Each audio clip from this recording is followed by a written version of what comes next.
Well, good afternoon. Thank you.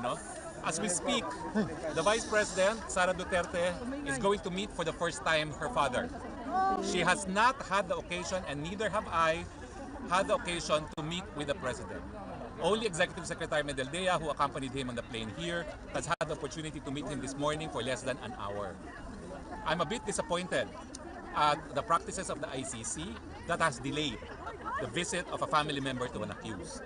We look up to the ICC as a model for international justice, and the fact that it has taken 2 days for a family member to see the accused, I think does not speak well of the practices of the court. We condemn it. Why does it take 2 days for a family member to visit an accused? That's unacceptable. Yes. Secondly, we are very much disappointed that the court did not address the issue of kidnapping as a means to divest the court of jurisdiction. We think that the ICC should again set an example in promoting international justice, and when kidnapping is allowed as a means of acquiring jurisdiction over the jurisdiction of the accused, we think this too is a travesty of justice.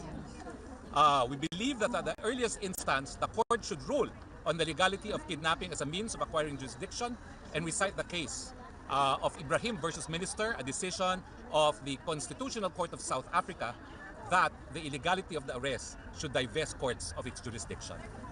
You cannot correct a wrong by committing another wrong. I think it is high time that the court clarify its position on this matter.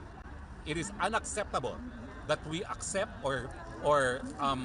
accept jurisdiction acquired through kidnapping, especially when the kidnapping took place in the context of the Philippines, where the court is now being used as a tool of oppression by the Marcos government.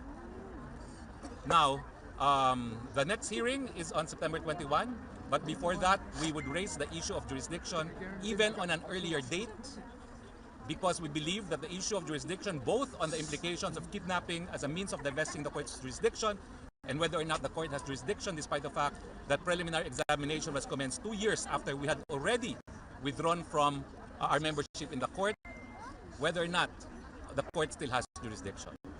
We believe that confirmation of charges is relevant, particularly on the elements of the crime, but we would want that the issue of jurisdiction be ruled upon at an earlier date.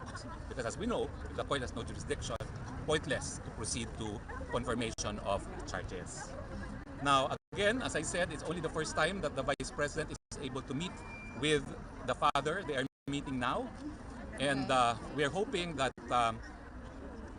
this afternoon too, the President will sign our appearance as counsel together with Nicholas Kaufman and VP Inday Sara too, be recognized also as counsel for her father. And we hope that with the recognition that we have representation of the President, we would then have more access to the President than we had for the past 48 hours. But I reiterate, this is unheard of, even in a country like the Philippines, where family members, a family member, a daughter no less, was not allowed access to her father. This is a very sad day for international justice. Pwede na!